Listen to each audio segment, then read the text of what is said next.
Hello friends, welcome to Coderam. বন্ধুরা, আমরা পিএইচপির প্রথম ভিডিওতে দেখেছিলাম যে পিএইচপি কি এবং কেন আমরা শিখব, এবং পিএইচপিকে রান করানোর জন্য আমরা একটি লোকাল সার্ভার ইনস্টল করেছিলাম যেটার নাম লারাগন, এবং সার্ভারটাকে কিভাবে ওপেন করতে হয় সেটাও কিন্তু আমরা দেখেছিলাম। তো চলুন আমরা লারাগনটাকে আরেকবার ওপেন করে নিই আমাদের আজকে দ্বিতীয় ভিডিওর জন্য, দ্বিতীয় ক্লাসের জন্য। তো প্রথমে আমরা এটাকে স্টার্ট করে নিচ্ছি। লারাগনটাকে সবসময় আপনারা আগে লারাগনটাকে স্টার্ট করবেন, তারপরে কিন্তু কাজ শুরু করবেন, না হলে কিন্তু আপনারা যে পিএইচপি কোডগুলো লিখবেন সেগুলোকে কিন্তু এক্সিকিউট করাতে পারবেন না, ব্রাউজারে ভিউ করতে পারবেন না। ওকে, তো আমরা স্টার্ট করে নিয়েছি এবং আমরা রুটে যদি যাই, এখন রুট ফোল্ডারে রুটে ক্লিক করলে দেখবেন যে আমরা এখানে একটা ফাইল বানিয়েছিলাম, পিএইচপি টিউটোরিয়াল নামে ফোল্ডার বানিয়েছিলাম। সেই ফোল্ডারের ভিতরে আমরা index.php নামে একটি ফাইল বানিয়েছি। সেই ফাইলটিকে আমি ওপেন করে রেখেছি আমাদের সাবলাইমে। তো আমি এখন সাবলাইমে যদি ওপেন করি, দেখব যে আমি সাবলাইমে প্রথম ভিডিওতে আমি হ্যালো ওয়ার্ল্ড জাস্ট লিখেছিলাম, আর কোনো পিএইচপির কোড তেমন কিছু করিনি। কিন্তু এই ফাইলটাকে আমরা দেখব কোথায়, অর্থাৎ আমাদের এটাকে তো ব্রাউজারে রান করাতে হবে। তো ব্রাউজারে কিন্তু আমরা শুধুমাত্র যদি এটা HTML ফাইল যেমন ওপেন করা হয় সেইভাবে যদি আমরা ড্র্যাগ অ্যান্ড ড্রপ করে ব্রাউজারে ওপেন করি, তাহলে কিন্তু পিএইচপি ফাইলটা এক্সিকিউট হবে না। তো সেক্ষেত্রে আমাদের কি করতে হবে, আমাদের এই ফোল্ডারের আপাতত এখন প্রয়োজন নেই। আমরা সিম্পল কি করব, লারাগনটাকে আরেকবার ওপেন করব। ওপেন করার পরে আপনি এখানে পেজের যে কোনো জায়গায়, উইন্ডোর যে কোনো জায়গায় রাইট ক্লিক করে www এই অপশানটাতে আসবেন। এসে আপনার যে ফাইলটা আছে পিএইচপি টিউটোরিয়াল, অর্থাৎ এই যে প্রজেক্টের যে নাম আছে সেই প্রজেক্টের নামে যদি আপনি ক্লিক করেন, তাহলে আপনার এই ফাইলটা, অর্থাৎ এই ফোল্ডারের ভিতরে যে index.php যে ফাইলটা আছে সেটি কিন্তু ব্রাউজারে ওপেন হয়ে যাবে এইভাবে। তো আমার ডিফল্ট ব্রাউজার হিসেবে এখানে গুগল ক্রোম সেট করা আছে, সেই জন্য এটি এখানে ওপেন হয়ে রয়েছে। আর খেয়াল করে দেখবেন এখানে ইউআরএলটা একটু ভিন্ন, অর্থাৎ পিএইচপি টিউটোরিয়াল এটা আমার ফোল্ডারের নাম, .টেস্ট। এই টেস্ট যে বিষয়টা, এই টেস্ট বিষয়টা কিন্তু আমি কোথাও লিখিনি, অর্থাৎ এই যে ইউআরএল যেটা আছে না, সেই ইউআরএলটা কিন্তু এখানে বাই ডিফল্ট এই যে লারাগনটা আমি ইনস্টল করেছিলাম সেই ইনস্টলে একটা শর্ট একটা এরা ইউআরএল তৈরি করে, যেটা দেখতে আপনার অনেকটা ক্লিন লাগে। অর্থাৎ আপনি যদি লোকাল হোস্ট ওপেন করেন, অর্থাৎ জ্যাম্প বা ওয়াম্প এই সমস্ত যে সার্ভারগুলো আছে, যে অ্যাপ্লিকেশনগুলো আছে, সেগুলো দিয়ে যদি আপনি পিএইচপি রান করাতে চান, তাহলে কিন্তু আপনি এরকম কোনো ইউআরএল দেখতে পারবেন না। সেক্ষেত্রে আপনি দেখতে পাবেন লোকাল হোস্ট, এরকম কিছু দেখতে পাবেন, লোকাল হোস্ট 4000 বা লোকাল হোস্ট 8080/php টিউটোরিয়াল,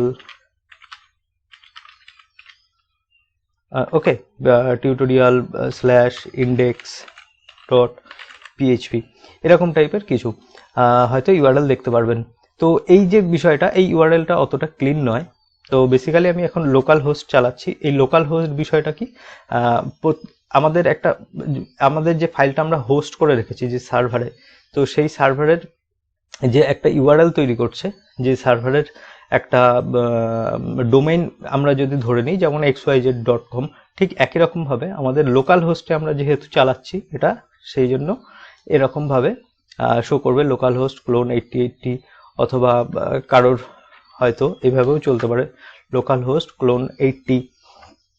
হয়তো কোনো সিস্টেমে হয়তো কারোর ফাইলের ডেস্টিনেশন এমন হতে পারে 12.7.0.0.1। ওকে, এটাও কিন্তু লোকাল হোস্ট। ওকে, তো ঠিক আছে, লোকাল হোস্টের ব্যাপারে আমরা কিছুটা ধারণা পেলাম। তো এই বিষয়টা অতটা ইম্পর্টেন্ট নয়, কারণ আমরা যেহেতু লারাগন দিয়ে ওপেন করেছি এই ফাইলটাকে, তো সেই জন্য আমাদেরকে, আমি আরেকবার ওপেন করে নিচ্ছি পিএইচপি টিউটোরিয়াল। তো আমি এইভাবে ওপেন করছি, তো লারাগন নিজে থেকেই একটা সুন্দর ইউআরএল আমাকে তৈরি করে দেয়। ওকে, তো সেই জন্য আমাদেরকে এই ইউআরএলটাকে নিয়ে অতটা এখন ভাবার প্রয়োজন নেই। আর লারাগন ইউজ করলে আপনারাও দেখতে পারবেন যে আপনার যে ফোল্ডারের নাম আছে সেটা, তারপরে .টেস্ট এই নামে আপনার একটা ইউআরএল তৈরি হয়েছে। তো এক্ষেত্রে আমি কি করেছিলাম, হ্যালো ওয়ার্ল্ড লিখেছিলাম। তো হ্যালো ওয়ার্ল্ডটাকে কীভাবে লিখেছি, নর্মাল টেক্সট হিসাবে, অ্যাজ এ টেক্সট হিসাবে এখানে কিন্তু রিটার্ন হয়েছে। আচ্ছা, এই পেজটাকে আমরা যদি এখন ইন্সপেক্ট এলিমেন্ট করি অথবা কন্ট্রোল ইউ প্রেস করি, খেয়াল করে দেখবেন, আমি একটু জুমটাকে কমিয়ে নিচ্ছি, এখানে জাস্ট হ্যালো ওয়ার্ল্ড প্রিন্ট হয়েছে। আমি যেহেতু এখানে কোডে প্রথম লাইনে হ্যালো ওয়ার্ল্ড লিখেছিলাম, তো অ্যাজ ইট ইজ এটা কিন্তু এইভাবে প্রিন্ট হয়ে রয়েছে। কিন্তু আমি যদি এটাকে একটু ইন্সপেক্ট এলিমেন্ট করি, তাহলে খেয়াল করে দেখবেন এখানে কিন্তু সেই বিষয়টা শুধুমাত্র হ্যালো ওয়ার্ল্ড নেই। এখানে আমার HTML হেড, তারপরে দেখবেন বিভিন্ন স্টাইল রয়েছে, বডি, ওকে, এই সমস্ত বিষয়গুলো কিন্তু এখানে এসে রয়েছে অটোমেটিক। এগুলো কিন্তু আমি লিখিনি কোথাও, বডির ভিতরে শুধু দেখবেন হ্যালো ওয়ার্ল্ড। তো এটা মনে হতে পারে যে আমি তো এখানে কোনো HTML এর স্ট্রাকচার তৈরি করিনি, তা সত্ত্বেও এটা কেন দেখাচ্ছে, HTML এর এই স্ট্রাকচারটা কেন দেখাচ্ছে? কারণ যখন ব্রাউজারে আপনি কোনো টেক্সট ফাইল অর্থাৎ index.html বা index.php ফাইল আপনি রান করাবেন, তো ব্রাউজার অটোমেটিক্যালি এই যে বেসিক যে স্ট্রাকচারটা আছে না, সেই স্ট্রাকচারটা নিজে থেকে সেট করে নেয়। ওকে, তো সেই জন্য আমাদের এটাকে লেখার তেমনভাবে এখন প্রয়োজন না হলেও, অর্থাৎ প্রয়োজন না হলেও বলতে আমরা যদি নাও লিখে থাকি, ব্রাউজার কিন্তু নিজে থেকে লিখে নেবে। কিন্তু আমাদের বেস্ট প্র্যাকটিস হলো এগুলোকে লিখে দেওয়া। তো আমরা খুব সহজেই এটা কিন্তু লিখতে পারি। আমাকে শুধু একটা এক্সক্লামেশন সাইন দিতে হবে। এক্সক্লামেশন সাইন দেওয়ার পর আমি যদি ট্যাব প্রেস করি, আমি দেখতে পাবো সেই কিন্তু আমি বেসিক যে স্ট্রাকচারটা HTML এর সেটা পেয়ে গেছি।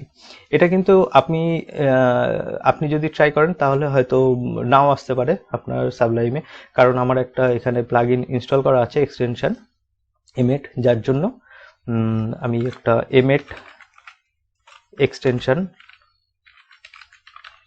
ইনস্টল করেছি, তো যার জন্য আমি এই সহজেই এই কাজটা করে নিতে পারছি।